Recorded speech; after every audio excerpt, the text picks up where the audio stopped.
Hello,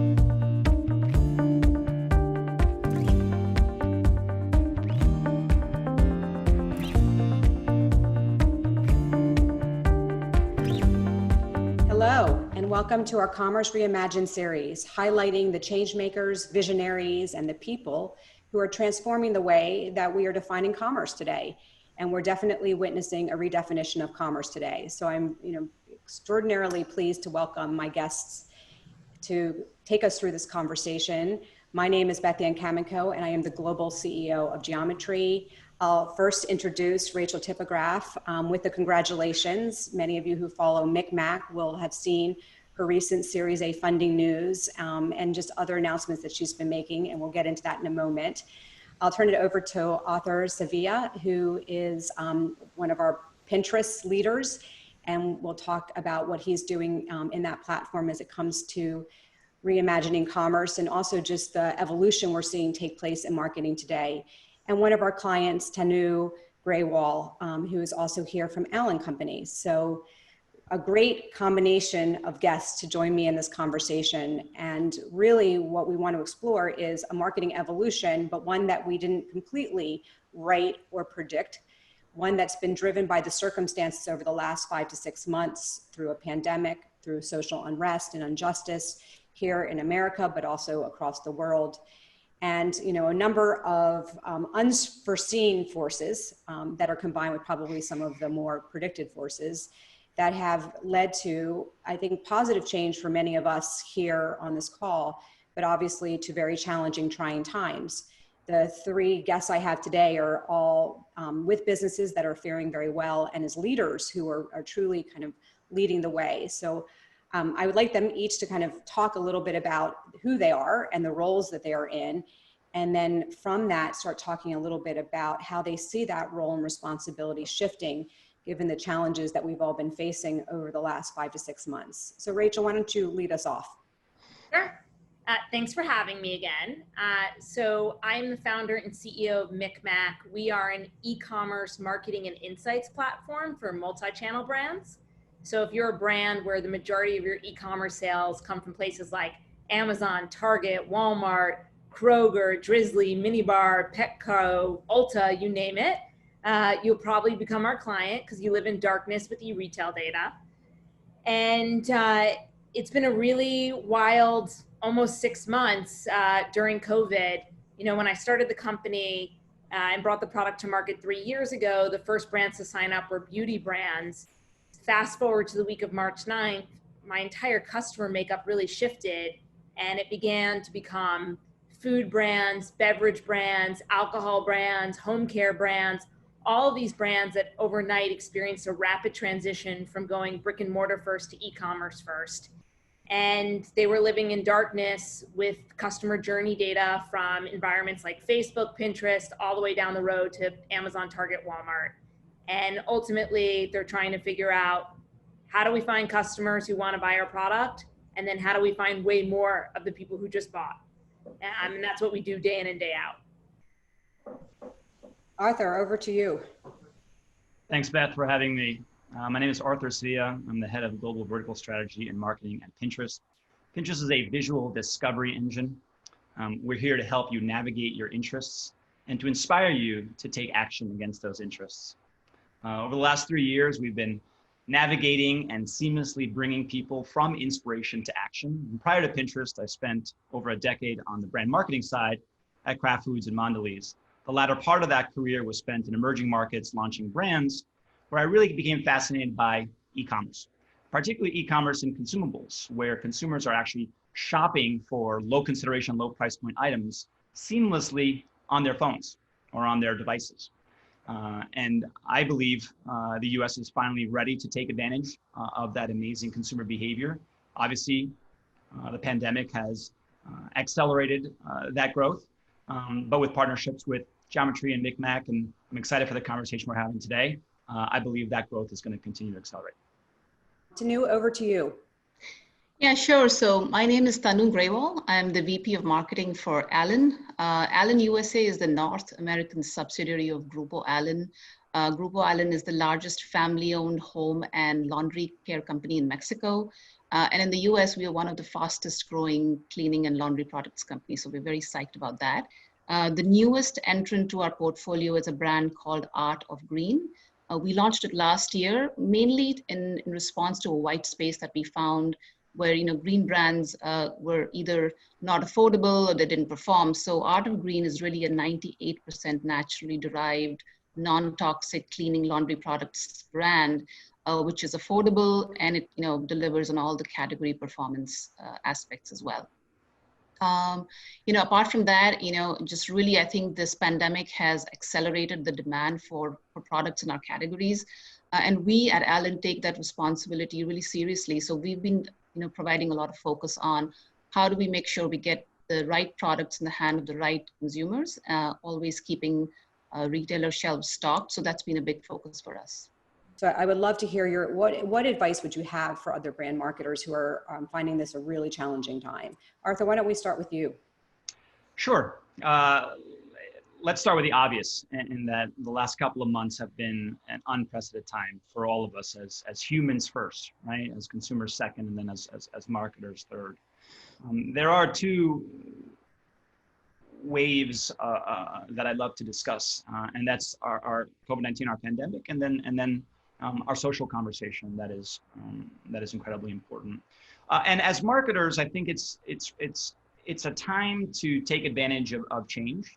Some can kind of pull back and say, oh, what is going to happen, and I'll wait and see. And then there are other marketers that kind of lean in and take advantage of the opportunity. At Pinterest, as the home of inspiration, we're seeking to connect consumers with brands to bring their interests to life. And as a result of that, we have incredible consumer signal as to what consumers are feeling and what their needs are. And as we entered into March and April, we recognized through consumer behavior that consumers were seeking information. They were what we called in the triage and information phase. How do I stock my pantry? How do I freeze meat safely? How long does bread last? These behaviors on the platform kind of connoted the general consumer behavior that we were all feeling. What was amazing, though, is how quickly consumers moved into other areas of behavior, moving into what we call a phase of empathy and relevance. And this is where brands kind of started to resurface again. So yes, there were some brands that provided information. Some of our grocery brands talked about how their stores were open and there were cleaning, et cetera, during phase one. But phase two, during empathy and relevance, many brands emerged and said, I hear you. I understand your needs. I understand what you're seeking to achieve in these interesting times. And then I'll speak briefly as to some of our social changes that are happening. And I feel very passionate that the role of brand is actually returning, and the importance of brand is returning. The idea that brands are not only taking advantage but exerting their power via the purchasing behaviors of media is going to influence society. And I think that's an interesting shift that we're entering into. Brands are having opinions. They're shifting their priorities, their dollars, their voice, the platforms at which they are engaging consumers with. And through those choices, brands are not just delivering products and benefits, but they're forming deeper relationships. And I think that's going to continue and last for quite some time. Tanu, over to you from a brand marketer's perspective and someone who kind of owns and grows and nurtures brand. How does this resonate with you? So, I think for any marketer in these unprecedented times, it's really important to have that point of agility. Arthur was referring to it as well. And I think the empathy for us comes from the angle of keeping the consumer at the heart of every decision. So really keeping that pulse on what's happening in the marketplace and understanding that. I think from a marketer standpoint, internally at Allen, we've taken on that role of being a champion for the consumer. So whether it's making choices about, what's going to be put into the product innovation pipeline, what gets taken out. Really, I mean, those are the kinds of decisions that we are making, because we are the voice of that consumer, and that consumer is evolving and shifting. There's the pandemic, there's the economic crisis, there's the social crisis. So unprecedented times have really made us the champion of the consumer and the voice. So we made a lot of changes in the product innovation pipeline. We fast-tracked certain platforms because we know that's what the consumer is asking for. We were able to go out and launch, for example, hand sanitizer sprays and wipes within a very short amount of time, because we saw that that was the need of the hour. Another shift, I think, from keeping the consumer at the heart of every decision again was the shopper journey has evolved. 10 years of growth in e-commerce has happened in 3 months. And there's a lot of companies that were really, really focused on brick and mortar only, including ours. Also because, we are an emerging brand, we have a lot of growth to make even in the brick and mortar space. That being said, if the shopper is going towards e-commerce, we have to make that evolution. So that's another thing that we've been looking at very closely. We've made a lot of shifts. We've added this whole concept of end-to-end commerce into our marketing plans. Shoppers are the new point of sale. We have to be where they are, and making those changes and those shifts, and partnering with partners like MikMak and incorporating the shopper journey and how the shopper is reacting to these. I think that's really key. So that's a big focus for us, both agility and responding to consumers. When you think about getting new signals about the consumer to help our clients with the consumer centricity, love to hear about how you are doing that and how you see this changing shopper journey forming, and then how you inform that with new tools, and also on the back end, the measurements that matter. Yeah, to answer that and your first question, I think the biggest thing that happened from a marketing and e-commerce standpoint at the beginning of COVID is that all of a sudden marketers had to become general managers of their brand, meaning they actually deeply had to understand how the sausage gets made and care about supply chain. Because the first thing that happened was all of a sudden this frenzy within all these brands of where are we going to get inventory? And historically, there's this huge fight over the brick and mortar inventory and the e-com inventory. And it goes all the way back to how marketers are incentivized in their own comp plans. The second thing with that is that because there was a lack of inventory available for a lot of these pantry staples, and Arthur, this is where I'm going to challenge something that you said, I actually don't think that consumers give a crap about brands, because the data that we're seeing is that when the product is not available, they will happily put a competitor into their cart. And the name of the game for these behemoth CPG brands is to protect market share.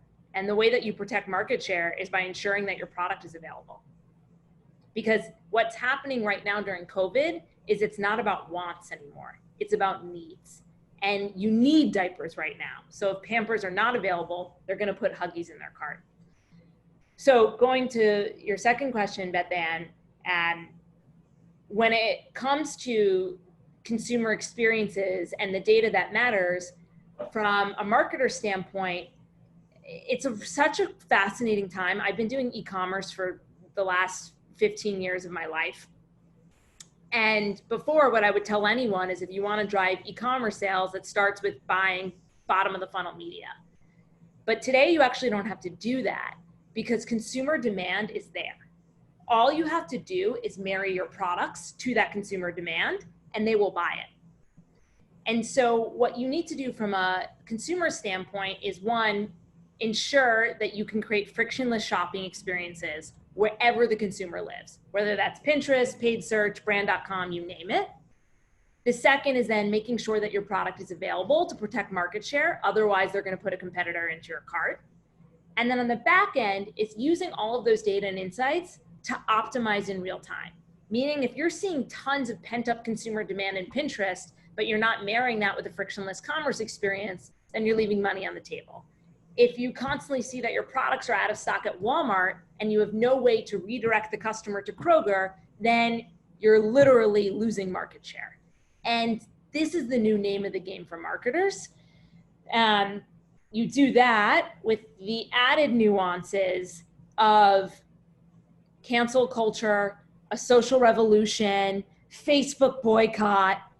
And you just need to be able to have your finger on the pulse at all times because things are moving so quickly. And, you know, where I'll agree with Arthur on the sentiment around brands is that I feel like there's less brand loyalty than ever before. However, consumers are also less forgiving than ever before. So if a brand makes a mistake, they'll write you off the same way that they'll write off a celebrity in the world that we live in now. So it's a really, really challenging time for marketers. I'm going to agree to all the disagreeing, and I think that's an interesting time to be a marketer. For certain, particularly for required staples, you know, that which is on shelf, both physically and digitally, will be purchased. Where I think we ended is brand dollars are choiceful on where and how one interacts and engages, and consumers are acknowledging and seeing context at which brands are starting to form relationships with consumers. And I think if you agree with that context, great. If you disagree, yes, I agree with Rachel. They will be unforgiving, and that's a difference than we've seen in a few years past. I do agree with Rachel on the product availability piece, and about marketers becoming general managers, because you're absolutely right. I mean, in a different world and in different companies, marketing is defined differently. But you know, when this whole panic buying and shelves were emptied out, it was all hands on deck within Allen to really just kind of focus on, okay, what do people want? Great, they want our product. How are we going to get all of this massive, massive demand? And we were getting calls from retailers we were not even on shelves with, right? They were calling us saying, hey, we other brands can't supply. So when that kind of stuff happens, it is really important. I mean, 44% of consumers have tried a different brand, to Rachel's earlier point. And actually 1/3 of them are saying, hey, this is actually equal or you know, better than what I was using before. So I think this is a time of great disruption.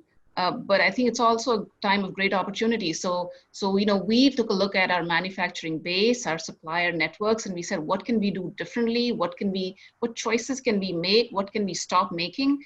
But the biggest you know, challenge for us was, how do we get our product in the hands of as many consumers as we possibly can? Yeah, I think it's a great debate that we're having here, and one that at Geometry we're kind of at the heart of as well, because we think about, you know, what is the center of gravity? And our belief is the center of gravity is execution around commerce. So I would like now, Rachel, you to kick us off, but tease out a little bit from your perspectives, each of those individual vantage points, examples of who you think is really getting it right. Where have you seen sort of a best practice start to emerge right now from your individual vantage points? Yeah, I'm just thinking about some of our clients right now. I think SC Johnson is a portfolio company to watch right now. They have items that are absolutely essentials for this time. But what they didn't do is they didn't newsjack, right? They didn't update marketing to communicate how their products can help with COVID. They were way more sensitive, and they were able to communicate product benefits in a way that wasn't newsjacking in an inappropriate way. They then reallocated media spend to more emerging SKUs that people might not be aware of. Because what's happening right now, we're seeing this across the board in North America, is the legacy brands like Hershey's chocolate. Like, everyone right now has nostalgia and they'll go to those first. But it's really hard for new SKUs and new brands to gain adoption, because you don't have the discovery in a physical world right now. So it is more pay to play. So then they reallocated there. And then they took their brand dollars and they used those for social impact. So they took their entire brand marketing spend and invested it in local community projects and the safety of their workers. And they're telling all those stories. And so when I think about the 360 approach that they're taking right now to their portfolio, I absolutely think that it's one to watch. Excellent. Tanu, what's an example from your vantage point? I think From a communication standpoint, I recently saw the Barilla rooftop match with Roger Federer. I thought that was very contextual. And, yes, there's a little bit of pasta in that ad in the end because they're Barilla and they have to do that. But I think most of the focus was on how are real people reacting to and coping with, lockdowns and quarantines and really bringing hope. I think hope is something that is so needed in the times we live in, and that just seeing that ad brought a smile to my face, kind of brought that positivity out. So I think I really liked that.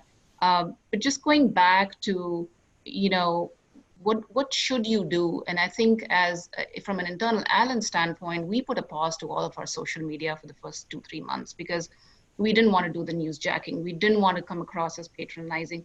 We actually didn't know what was the right thing to say. So we thought pausing was the right thing to do. And so as a result of that, we have been able to supply product when others couldn't. And I think that's, again, going back to that responsibility of having a cleaner, more sustainable world. We really took that very, very seriously. And now you can find us on shelves at Target and Sprouts. And as an emerging brand, we're really proud of that. That's a big deal for us. So I think going back to, the basics, getting product that people need in their hands at the right time. Arthur, how about you from a social and brand perspective? Yeah, thank you. And if I can just start and maybe make a slight pivot on the word socials. Unlike other digital platforms where people are connecting with people and being social, Pinterest is actually personal media. So we do not define ourselves, although we are sometimes in social media buckets from a media execution standpoint placed there. We're very much a personal media platform. Your individual interests curates the content you'll see. And our journey is to help inspire you to take action off of that content and bring those interests to life. So it's a little bit more of a personal journey. As we've looked through the last couple of months, a couple of examples just to highlight, and they go back into the buckets of relevancy, and I'm going to introduce optimism. I don't know about you, but if you didn't bake during COVID, did you really live COVID, right? So we saw just the trending of baking and gardening explode on our platform. McCormick was informed of many of these trends and very quickly pivoted to take advantage of introducing some of their products into that baking culture and maybe even spice up some of the staples of kind of that chicken dinner that you might be on the 8th round or 10th round of feeding your family. So I lean to McCormick on taking advantage of insights, consumer behavior, consumer need, and very quickly pivoting to bring forth creative that was relevant and impactful. And then, of course, in this world, shoppable, right? All of those products and ideas were placed into a retailer cart with 1 or 2 clicks. Well, I think people do sometimes put you in that social media category. So talk a little bit more about that sense and how you came to that definition around personal media. Yeah, I mean, the corpus of Pinterest is you as an individual have interests and passions. We present content mostly from brands, but organically deliver through algorithmic understanding of what you're interested in, content that then you take advantage of and you save to boards for a curation of your own self. You're pinning your interests. That's the basis of Pinterest. Now, of course, there is connection and social aspects to the Pinterest experience. We are in 2020 very much focused on expanding our audience beyond just the pinner community and the advertiser community. We're now entering into the creator community because we believe that inspiration is the new influence. Great to hear how you're defining around that experience. So to wrap it up, I want to get to a final area that I want to explore with each of you, because we're all leaders. We run either businesses or teams, as well as the work that we do in the industry. And we've, as part of these changes, been experiencing how to kind of navigate and manage differently, having to make some really hard choices and think about the future of our business, as well as the future of how we operate within our business, the future of our work. So I'd like to start with you, Tanu, and just explore a little bit about how you're coming to those decisions. What are some of those decisions, if you're okay sharing, and a bit of how you see the future playing out? I think the couple of things that we're looking at, right, is how the demand spikes are going to happen. How many of these, when is the vaccine coming out? How many people are going to take the vaccine between now and then? Is it going to look like a V or a jagged W or whatever it is?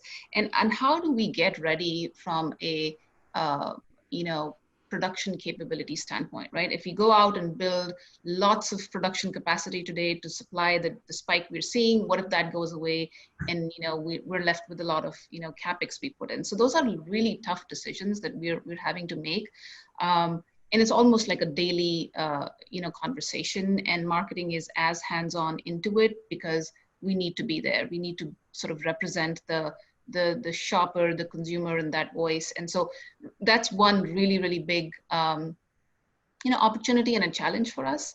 And then I think, we've all kind of had this abrupt change of one day we were all working in offices and the other day we were all working, out of our homes, and I had to jerry-rig a table into my bedroom and work from here. And, and I think lots of people had, on my team had young kids, and they suddenly had really young children, spouses were loud and things like that. And so how do you as a leader react to that? How do you bring that empathy to say, these are real people, this is a human time, this is a crisis, and we all have to kind of band together to be able to support each other.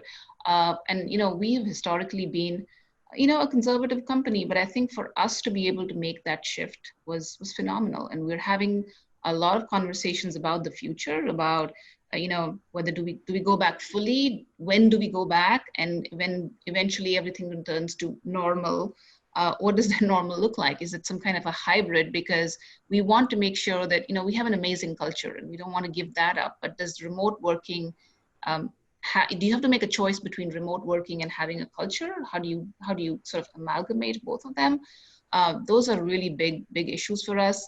And I think thirdly, the other big thing is sustainability. We've all seen this huge spike in single-use plastic, the PPE and all of that. And I think people are struggling with it. And we've always prided ourselves on being this, 100% of our bottles, PET bottles, are recycled. We've been recycling since the 1990s. So what is our role in that new normal? How do we bring out that space?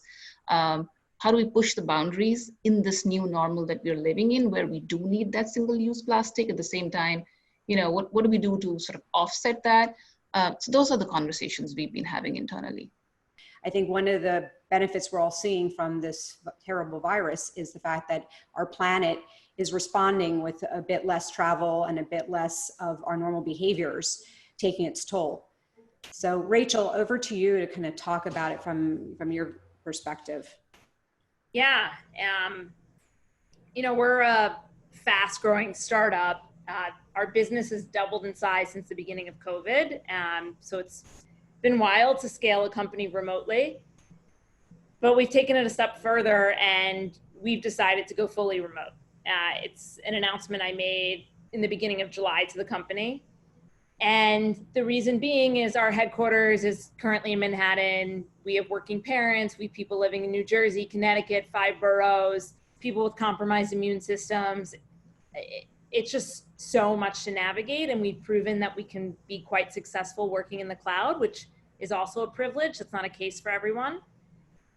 I've done a lot of thought thinking about culture, because I used to be someone who was very proud about our company culture and how we always hung out and everyone always wore Micmac stuff and people sweat Micmac. Space. I'm thinking about your space, like how, I was obsessed with our office. Yeah. But I realized none of that is culture. I believe that culture is how you treat your employees. So at a leadership level, how do you treat your employees? And then how do your employees act? The actions that people take make up your company culture, meaning how do you make decisions? What makes good work? How do you talk to clients? And the reality is, in a remote world, the big change is that you move from synchronous work to asynchronous work. And when it comes to how you judge an employee, It's actually about the work. Because in a remote world, it's not as important that the person is funny or likable. It's really like, do you do high quality work, and do you do your work on time, layered by do people enjoy working with you? And it's a mindset shift. And I believe that you can't try to recreate what you had in the physical world. You have to absolutely build something new. And my message to the company was, we got out of our expensive Soho lease, and I'm taking all that money and I'm investing it in professional development for the employees. And I do believe one day we'll have a physical presence again, but it's not going to be an office that has 250 desks. I see it as an event space for, team kickoffs and big sprints, maybe a important client meeting, all company gatherings that happen a few times a year. And the reality is, like, some of the biggest companies in the world have been operating like this, like IBM and Accenture, and the new luxury is having ownership over your own time and where you want to work. So yeah, I mean, it's been a mindset shift for me. I wake up some days and I mourn what once was, but I know that we can't turn back the clock. Yeah, it sounds like the Convene model too. I don't know if you're familiar with Convene out of New York, with that kind of space. Well, we'll be watching you with fascination, because you really have kind of taken a leadership role and decision making in making the moves that you have made. Arthur, what about you, and how is Pinterest and you and your own team responding? This has been a hard journey, but one that we've embraced at Pinterest. The future of work is something that is top of mind for us, and we've made some decisions. One, we're very proud of how we've been able to maintain business momentum, respond, and at times even increase the velocity at which we are engaging with our customer base, with our advertisers. We're opening up our engineering, hiring, and building teams outside of what we now have as a San Francisco and Seattle hub. So that will really avail access to a plethora of talent that we might not have otherwise.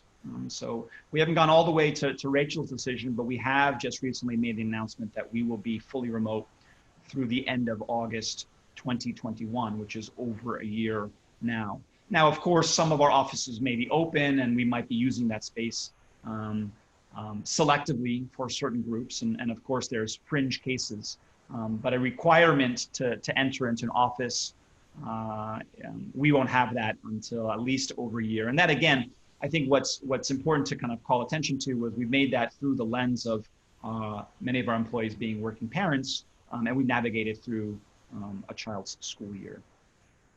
Yeah, very smart.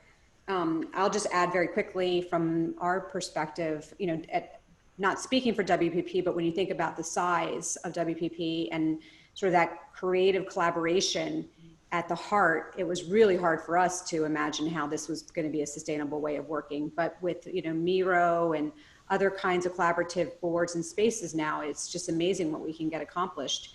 So thank goodness technology is here to meet us with the needs that we have. And certainly the boundaries that have come down, the ability to work globally and to work with teams that come from anywhere has just been significant and a transformation for how I think we all approach our work.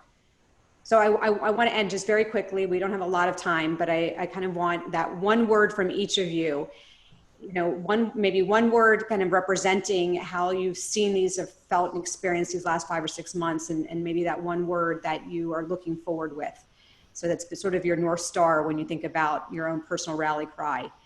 Arthur, can I put you on the spot and start with you? Yeah, wasn't part of the pre-read. I'm going to go to adaptable and optimistic. I believe consumers will navigate through change. I believe brands and platforms will help them if they put consumers' interest first. And I believe that despite negativity, and don't get me wrong, I believe there's more negativity to come in the coming months, particularly in the US market. I believe beyond that, we will emerge as an optimistic society, as an optimistic industry, and brands that recognize that they have an opportunity to redefine their voice, serve with relevancy, seamlessly enable a commerce experience, and lead with inspiration are going to succeed. So tomorrow's bright. Well, optimistic is one of our words too, so I'll take that. Tanu? So I'm going to go with 2 words. I think one is never let a good crisis go to waste. I think there's a lot of opportunity here to really understand, how consumers' shifts and respond to them and really make those longer lasting, more deeper connections with them. And the other one is growth. I think growth from a business standpoint is one, but from a personal standpoint is another one. I mean, I look at what we all had to go through in the last weeks of March, and as leaders, there's a lot of responsibility we have for our teams. So immense amount of growth that has already happened. And I think that there is the opportunity for even more growth in the next few months. And Rachel? Accelerate, to describe right now, over the past 6 months, and for the future, empowering. I believe that to really operate in this remote world, you have to remove as many roadblocks as humanly possible and empower your employees to do more. And if they fail, they fail, but there's no room for roadblocks right now. Wow. Well, thank you, all 3 of you, very much for joining us on the Commerce Reimagined series this morning or today, whatever time it is that you're all joining and watching. And again, let's keep reimagining the space that we're all working in right now and lead the way for us. So thank you very much for your time. Yeah, thanks for having us. Thank Bye-bye. you.